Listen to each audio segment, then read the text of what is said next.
Hey, we had Payback. Oh yeah. Oh, by the way, Clash of Champions kickoff just starts in I don't know 20 minutes. You're gonna miss it anyway. It's already ended. Just a joke to tell you how terrible the timing of this pay-per-view was. This is not specifically a pay-per-view because if it was a pay-per-view, it felt like a special. It just felt like what Impact did back in the day when they weren't getting. Well, I think they still do it to this day because they don't do monthly pay-per-views anymore because they're poor, stupid, idiotic, and nearly WWE because they're dying in the glimpse of mediocre talent. They had at least a minuscule card from what they had from SummerSlam. And the only difference was we had at least some source of semblance of conclusion, but not really. I mean, other than it looks like we're still going to continue with the Braun Strowman and the Fiend feud. It looks like we're still going to continue with the Apollo and Lashley feud, and it looks like we're still going to continue. They literally just issued it for tonight. A Rey Mysterio face off against Seth Rollins one-on-one on Raw. We also had King Corbin facing off against Matt Riddle, and they put the Riot Squad facing off against the Iconics in the kickoff show. Now, the one thing that we are not doing is the kickoff show. I'll tell you who won if you missed it. So, Riot Squad finally defeated the Iconics in a tag team match after they've literally lost to them one by one in one-on-one matches on Raw. Yay. They've only been psyched out because Bianca Belair is literally good. We opened up with Apollo versus Bobby Lashley for the United States title. This match dragged on the semblance of just near fall after near fall, trying to think you can actually equal to the guy who literally challenged for the world title just a few months prior. Decent counters over into the spin-out power bombs by Lashley, getting psyched out by average selling. Then it's like, oh my god, they keep doing replays over a crossbody, a standing moonsault. And I understand it's supposed to be impressive because he's buff. He's had the same moveset since 2016. Don't get it twisted. I don't want this bland piece of dark meat holding the United States Championship anymore. I already had an issue like this in the first place. But anybody that can get an accolade like that by waiting so patiently in the main roster, it's to be respected. But other than that, I'm glad Apollo lost. Your theme song sucks. You're bland. I hate you're wrestling with no semblance of storytelling other than your dumbass just doing moonsaults for no reason, costing yourself leg injuries. And then they sell you to getting a title shot for a one mark feud that went so forgettable with MVP. The match was fine as it got, and it ended off of a full Nelson that was on the ground with a body scissors. So it looked like Apollo wasn't escaping after escaping the first body scissors. Decent counters into spears. They tried to drag this match a bit too far. I thought it was okay, but I thought Lashley can get a better match out of it. Then later on, you just had Apollo just attacking Lashley out of nowhere. It's like, where the hell did this come from? This isn't a babyface. Unless the guy cheated. For a majority of the match, it was done cleanly, other than some taunting from the Hurt Business. I'm just glad that they won a belt, because they didn't. They would just be a jobber team losing to guys that are more jobber like Apollo, that if he had no U.S. title, he'd be losing to people like Angel Garza or Dominic one-on-one. And it just... I'm just glad it happened. It's just like, oh, now we have to continue trying to excuse Apollo for having screen time after teasing that there's probably going to be a feud with him, with them and Cedric. And please, make them a dominant faction. We had no retribution on the major pay-per-view of the year. We had no retribution in another pay-per-view where they can make a major impact. So, yeah. I guess they're copping out the factor that retribution is there as an invading faction. And the fact that Otis is Money in the Bank winner. That they hasn't teased any factor of him being a threat since Backlash. We also had, of course, Big E versus Sheamus. And I have to say, this was my favorite match. Decent selling. Really good selling over the leg. Using the cloverleaf, factoring in over the back of the knee. It just looks so painful. Good selling. I'm just shocked that he still was just lifting and lifting. And Big E was just counteracting the factoids. Listen, Big E is increasingly physically talented. I like his overall intensity. He's just super. He still has that New Day mentality. If you just take it out, he would not be a gay gyrating big black man with huge tits coming around powerlifting near 300 pounders. We would actually take him as how he was produced like in the past, when he was like a full on athletically gifted powerlifter that's also a that's also an amateuristic wrestler and has aspirations of being a champion. So I want him to at least overcloud his stuff with the New Day, because that shit's just a group thing. It's not individually based. He didn't win the WWE title. The match was fine. Bicycle knee instead of bro kick, because I thought that was going to be a 3 count. The commentary was all over the place. That I think Michael Cole didn't even know what a Yugi Hiroshi is. This was even apparent in the match against Corbin and Riddle. Somehow they thought a modified sharpshooter, that's the cold relief, was nearly going to get the win until a counter happened for a powerbomb. It went straight into a big ending. Big win for Big E one-on-one with him talking some trash over for Corey Graves that was doubting him for a majority of the matchup. Good match. Good finish. Good factor into probably he's finally done with his feud with Sheamus, hopefully, because Sheamus being the worst feuds this year. I swear to God. We also had King Corbin against Matt Riddle, one-on-one, for the King's ransom. And you would think somebody would try to attack him earlier. No, Corbin just went with this and all overly done one-on-one match. Now, I understand you still want Corbin to still be put up as the competent heel that's taking cheap tactics into play, to think that that's a guy like not even 6 foot or anything, because he could do good German suplex, means he can take out like a real UFC fighter. A guy that can literally like bicycle knee one Cassius Ohno and that's it. So you're telling me that this is gonna work? The match was dragged on. Like, they just have the semblance of a match for a match, other than to just say, "Oh, you don't belong here." As soon as he already made it, as soon as Riddle even hit the ring, he already got clotheslined. So Corbin wanted to get down the gate. Decent exploder suplex. I think there was way too much offense in for Corbin to even think that there was a shred of anyone believing that he was going to win. Because he's never going to win clean, ever. Because he's not that shown as powerful. He's already overshadowed. If you got overshadowed by Becky Lynch, you're already done. I'm sorry. Becky Lynch sucks ass. And she's already like one of the top females in the company. And it's like they treated you like you were a minute joke. Kurt Angle, in his most pluckiest of being a white meat, fake babyface heel, when he was king of the ring and a double champion, he is more competent than Corbin could ever be. He just kept doing clotheslines. He did some moves involving over the apron until a good triangle chokehold, some decent counters off Riddle, until he went into a sleeper that went nowhere. We had the Brunton. I think it's called he's a running senton he went through after doing some kind of rollover fireman's carry. The match ended with the floating bro. I'm sorry, but just the match dragged, in my opinion, over the semblance of showing some reason for Corbin to actually look strong. Over he was nearly gonna win, but the war isn't over. Like, come on, he's gonna lose. Was even the benefactor of this? There's been no show of him having any power over anybody.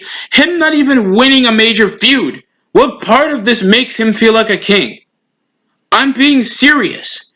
Other than this is some show of a major win for Riddle because he's beating a mainstay on the SmackDown roster. Other than that, we can care less about Corbin actually having some source of any, being a major player for the world title, being a major player against a babyface, or anything. I just wish they scrapped that thing entirely and just give him back his like BS lone wolf receiving hairline gimmick where he looked like he was in the brinks of having some source of cancer. It's bad. He is bad. The match was fine though. Next up we had Sasha Banks and everybody was smacked. Why are the pretty women in the kickoff show but the most ugliest women are in the freaking main show? It makes no sense. I swear to God, they tried to bring some semblance of these. Oh, Sasha, Nia Jackson, Sonya Deville. I'm not gonna get. Nia Jackson and Shayna Baszler. Sorry, is not gonna get along. Even though they kept teasing the fact they obviously knew they were gonna lose, because you don't make a package going over the history of Bayley and Sasha. But Jesus Christ, you could have just gave belts back to Iconics or something.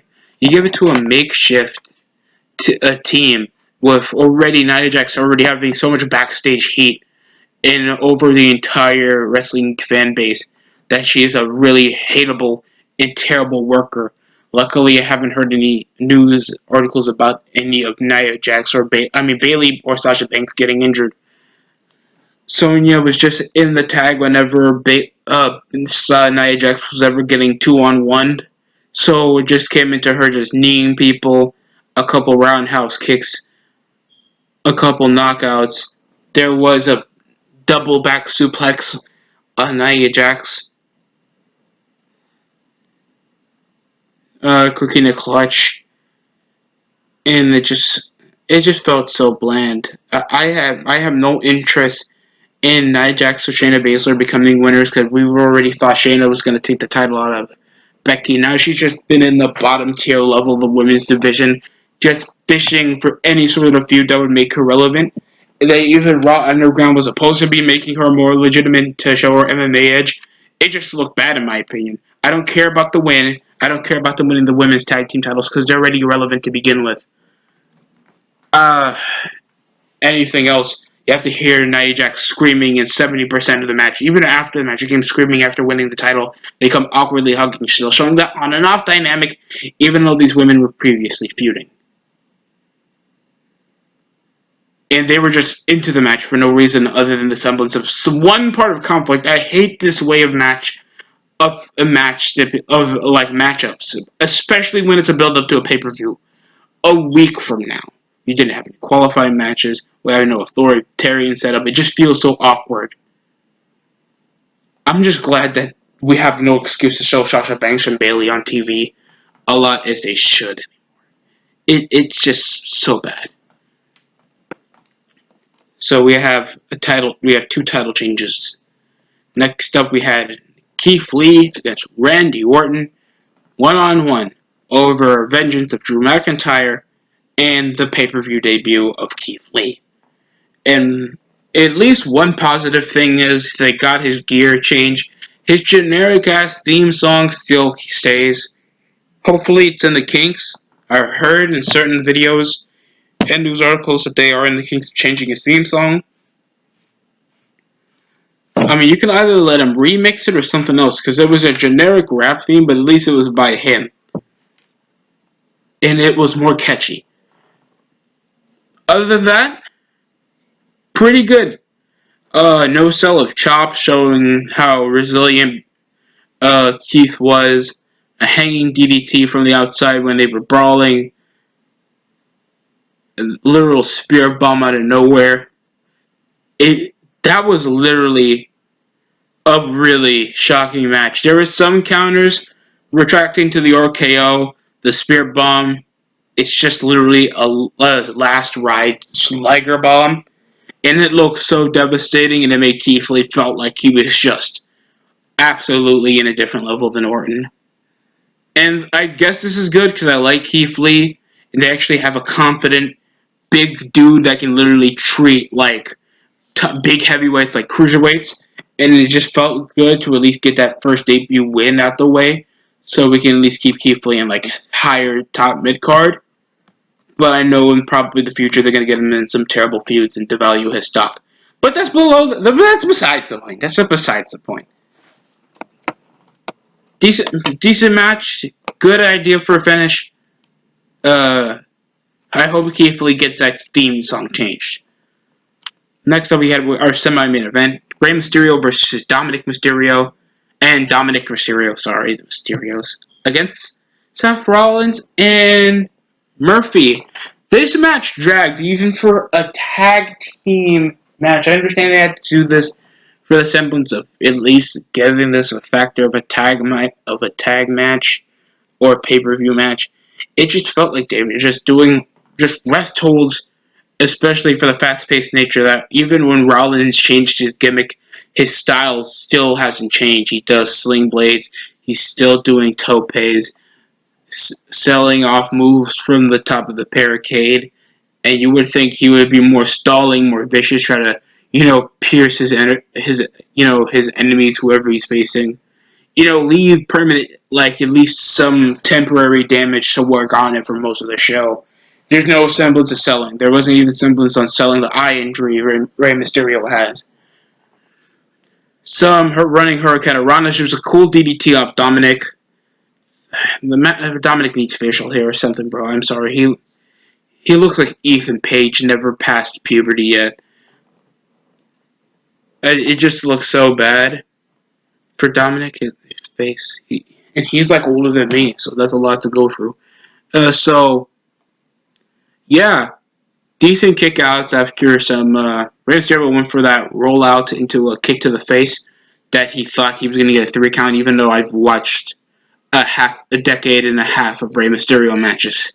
That will never get a 3 count. Over the steel steps, there was time when there was a 2-1-1 on Mysterio. Dominic would come out of nowhere for the save. It came off Hurricane Rana into Dominic with the 619 for the finish. Yay! Dominic wins and Rey. Then Rollins just walks away from Murphy.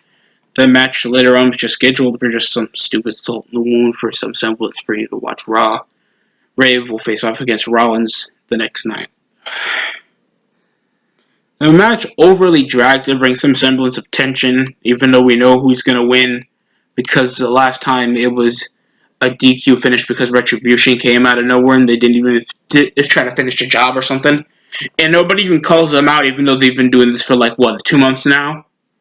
Shane doesn't try to question them. The world champion doesn't try to question them. Major babyfaces don't even try to consult with Vince McMahon, even though he was literally on SmackDown on Friday. So it makes no sense why you can't consult with him. Why in the hell are these guys attacking our show?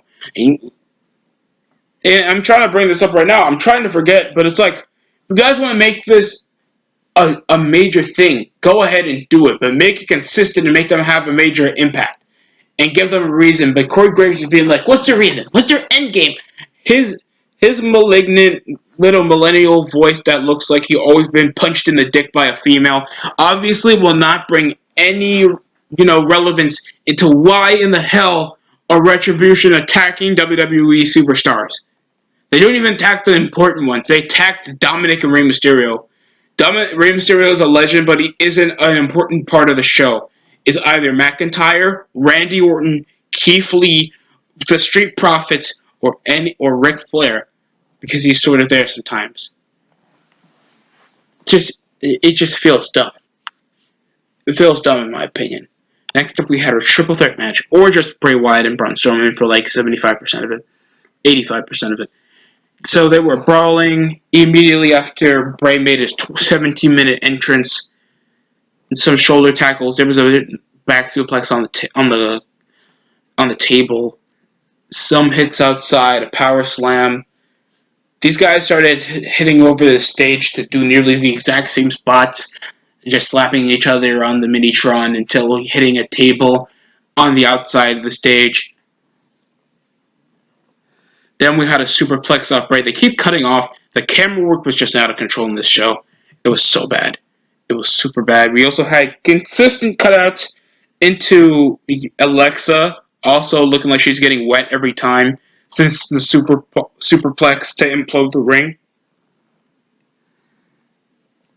And it just felt like, why did you had to bring because they knew the match would be boring, so superplex would change it? But it wasn't that unexpected, because Braun isn't that heavy, and he's been like triple power bombed or some crap like that, and it's been worse.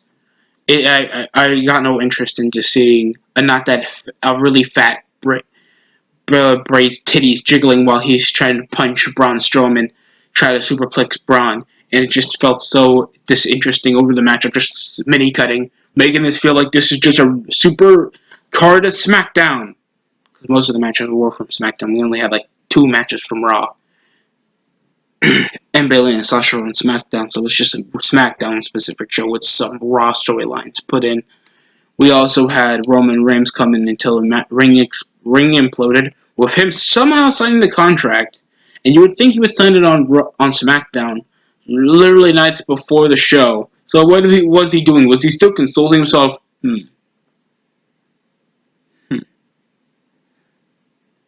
Was he consulting his pay? Was he aware of the tax on the documents?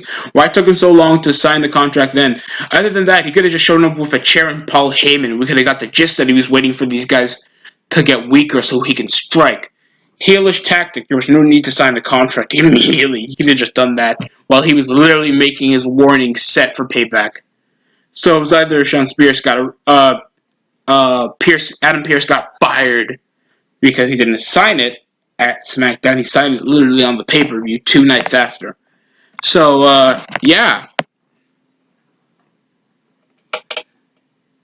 Roman Reigns came out after the Mandible Claw was set when he was mauling Braun Strowman with the steel chair. Mandible Claw kicked Bray right in the nuts like everybody else wants to do because Bray is just fat with a skin condom on his face sticking his tongue out. The mythos of this whole Fiend character I have been aggravated with since last year. I'm not interested. I haven't been interested in any of the feuds, and it just feels so predictable whenever he's going to pick up a feud with a random babyface. Because there's no rhyme or reason why he's doing it other than the sake of being scary. He got kicked in the nards. He speared Braun Strowman that was slowly getting up for the win. Roman Reigns is your new Universal Champion in the most underwhelming triple threat match ever, except good decision because the feud that Braun and Bray are in doesn't really revolve around the belt that much, and we can just give it to a top guy that's obviously more marketable, and there isn't that many guys to get over. Other than you're probably going to do it with Big E, probably Sheamus, Jeff Hardy, or AJ Styles. It's a really lackluster roster on both Raw and SmackDown, guys. Just get rid of the brand split, in my opinion. Other than that, that was Payback. The triple threat match was incredibly underwhelming. Other than just the wrestling, it just felt like a minute show. It's just SmackDown with an extra hour, in my opinion. It was just a supercard.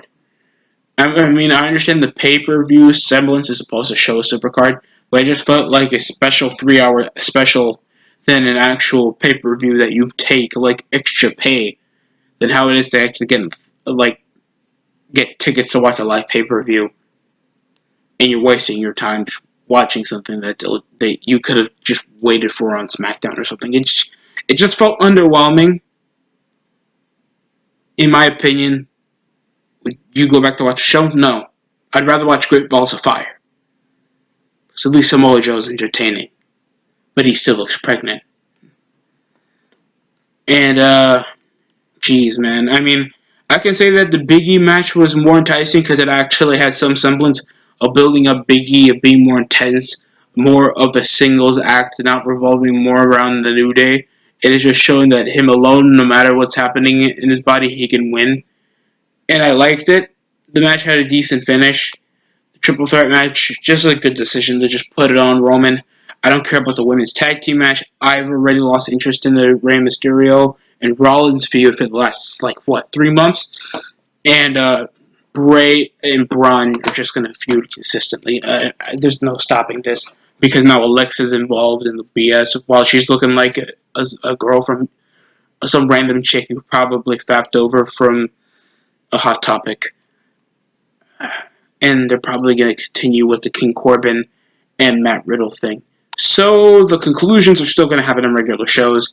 There is no point in having this except good matches for the good matches and a return debut for Roman. So I guess there's a positive for everything, I guess. I think. But that was a show. Tell me how you felt about Payback down in the comment section below. Love to hear your opinions. That's it coming from the DST show. Like, comment, subscribe. Try to help me get up to 30. I'm tired of waiting. I'm waiting this long, man. I'm about to lose it, bro.